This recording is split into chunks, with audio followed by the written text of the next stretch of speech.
बांसवाड़ी पे कविता कहने वाले भारत के सबसे अच्छे कवि बादशाह प्रेमी के बांसवाड़ी में मौजूद है। ये देखिए, थोड़ा तस्वीर दिखाइएगा किस प्रकार से ये बांसवाड़ी जो दिख रहा है।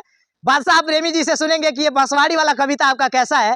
अगर आप उस कविता को सुनते हैं तो भैया हम सच कह रहे हैं, आप तो बादशाह प्रेमी के फैंस हो ही जाएंगे। ये थोड़ा दिखाइएगा, इनके घर के आरी पाछी कितना ज्यादा बांसवाड़ी है। बांसवाड़ी अगर कहा जाए तो आपके भी क्षेत्र में होगा और यहाँ पे भी है। ये जो चेहरा इनका दिखाई दे रहा है हमारे बादशाह प्रेमी जी है। और क्या हालचाल है? बहुत बढ़िया है, बहुत अच्छा लगा और आप लोग आए, बहुत आप लोगों का वेलकम है, स्वागत है।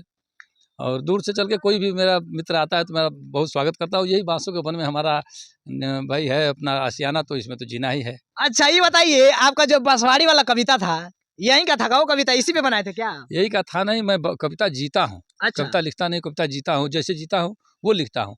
और इसी बांसों के वन में हमारा सब कुछ हुआ।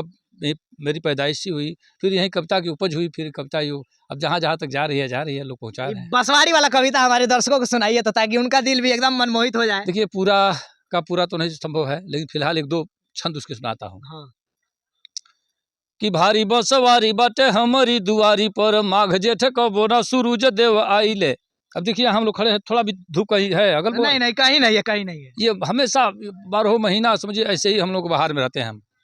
कि भारी बसवारी बाटे हमारी दुआरी पर, माघ जेठ कबो ना सूरज देव आइले।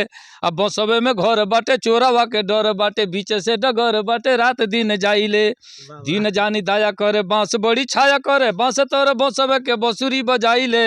अनितो उपकार करे, दांत बरियार करे, बसवे के दतुअनी काटी के चबाइले। आ जीव धुनी धुनी चुनी चुनी के सफाई करी, जाड़ भरी पतई के तपता जुटाइले। अब बसवे के टाटी बाती छनिया पलनिया, घर घोटा घारी बंसवारी में सजाइले। अरे दादा, अच्छा, ये जो पीछे दिख रहा है आपका घर है? ये सब हमारा ये बंसवार में ही है। अच्छा, अच्छा। और सुनिए, एक और छंद सुनिए, चलिए आगे दिखाता हूँ आपको। नल भी है हमारे बांस के नीचे। हाँ। कि बांस तोर नल बाटे, जल निर्मल बाटे, पीले रोज हाथ मुँह धोइले नहाइले। अंत ना बसंत के बुझाला, बंसवरिया में बंसवे की नीचे रोज कविता बनाइले। वाह वाह वाह। अंत ना बसंत के बुझाला, बंसवरिया में बंसवे की नीचे रोज कविता बनाइले। तो ये बात समझिए, हमारे लिए एक प्राकृतिक सौंदर्य है। अच्छा। हम जब भी सो के उठते हैं तो चारों तरफ हरा भरा दिखता है, मन एकदम पुलकित हो जाता है। आपको बता दें, आपको आंखों की रोशनी अगर बढ़ानी हो तो आप सो के कभी भी उठिए, हाथ अपने आंखों में फेरिए और सामने कोई भी चीज़ ऐसा दिखिए जो हरा भरा हो, एकदम हरियाली हो, तो आपके आंखों की रोशनी जो है बढ़ेगी, प्रकाश इसमें आएगा। समझ रहे हैं? अभी तक मैं चश्मा नहीं लगाता हूँ, बारीक से बारीक अक्षर जो हो उसको देख लेता हूँ आराम से। ठीक है। लेकिन कई लोग तो हैं, कहते हैं कि बूढ़े बूढ़े हो गए होंगे तो उनको दिखाई नहीं देता होगा। देखिए, आदमी बूढ़ा तब होता है जब अंदर से टूटता है, अंदर से प्रफुल्लित नहीं होता, आनंदित नहीं होता, वो बूढ़ा होता है जल्दी। और अब हमेशा आप मस्त रहते हैं तो स्वस्थ रहते हैं। मैंने कविता में कहा है, गर्मस्त हो तो स्वस्थ नजर आओगे मियाँ, गर्मस्त हो तो स्वस्थ नजर आओगे मियाँ, बीमार हो गमगीन हो बीमार गुजर जाओगे मियाँ, हंसते रहो दिल का कभी दौरा न पड़ेगा, मायूस हो गए तो मर जाओगे मियाँ, और गधे भी रेखते हैं तू आदमी होकर, हंसने के बिना सर कहाँ खपाओगे मियाँ। ये तो बात सही है कि अगर कोई हंसेगा नहीं तो उसका जिंदगी जीना ही बेकार है। वो समझिए कि आदमी इतना आजकल तनाव हो गया है, आदमी को इतने लोग तनाव ग्रसित हो गए हैं कि उनको हंसी बिल्कुल अब भूल ही गई है एक तौर से। और जो आदमी हमेशा 24 घंटे में 5 बार ठहाके लगाकर हंसता हो, उसे दिल का दौरा नहीं पड़ता। मैं दावे के साथ कहता हूँ, तमाम चैनलों पर कहा हूँ, फिर आपके सामने मैं कह रहा हूँ इस बात को, कि आप हमेशा एकदम प्रफुल्लित रहिए, हंसते रहिए, मुस्कुराते रहिए, आपको कोई बीमारी नहीं होगी।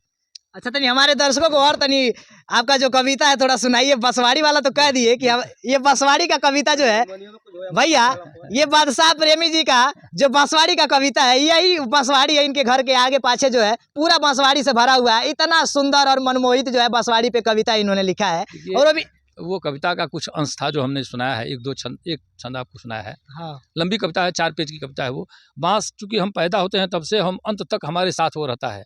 जब हम पैदा होते हैं तब से गाड़ी जो डुगराने के लिए लड़के डुगराते थे, जब छोटे छोटे हम लोग थे। हाँ। सुपली से उसको, ये सुपली जो है इसका बांस का, उसको हम लोग धूल वूल उसमें चालते थे छेदा करके।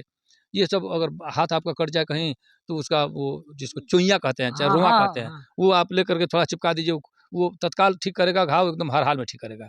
तो बहुत सारे फायदे हैं। आपकी पायरिया दांत में हो गया बांस का तो आप 1 हफ्ते तक करिए पायरिया खत्म। ये बहुत सारी औषधीय चीज़ भी इसमें है। वंशलोचन बांस से ही प्राप्त होता है। तो इस सारी बातों को लेकर के और अंत में जब हम मरते हैं तो हमारे अंतिम यात्रा तक बांस हमारा साथ देता है। तो इसको लेकर के हम 4-5 पेज में इस कविता को हमने लिखा है। बड़ी लंबी कविता है, उसका अंश कुछ सुनाया है। 2-3 मुक्तक आपको सुनाता हूँ, सुनिए। कि हीरा मोती महल अटारी रुपया लाखों लगे हुई, हीरा मोती महल अटारी रुपया लाखों लगे हुई, आ जे कहूँ हंसते ना हो के वो वहाँ अभागे हुई।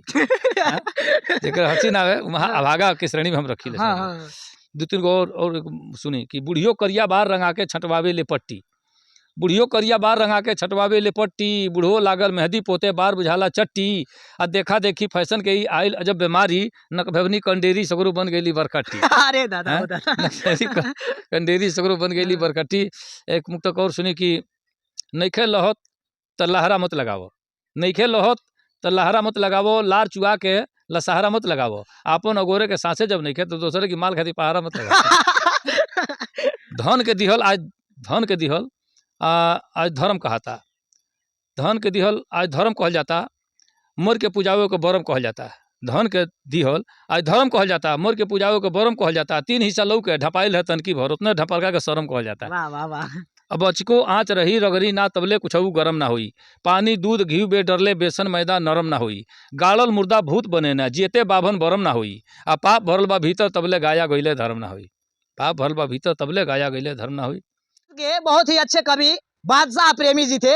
इन्होंने जो बांसवाड़ी को लेकर कविता कहा, कैसा लगा थोड़ा आप ये बता दीजिए और वीडियो को ज्यादा से ज्यादा शेयर कर दीजिए। ये बादशाह प्रेमी किस प्रकार से कविता कहते हैं और किस प्रकार से लाखों दिलों पे राज करते हैं। तो बने रहिए हमारे चैनल के साथ और आगे की अपडेट बताते रहेंगे। तब तक के लिए जय हिंद।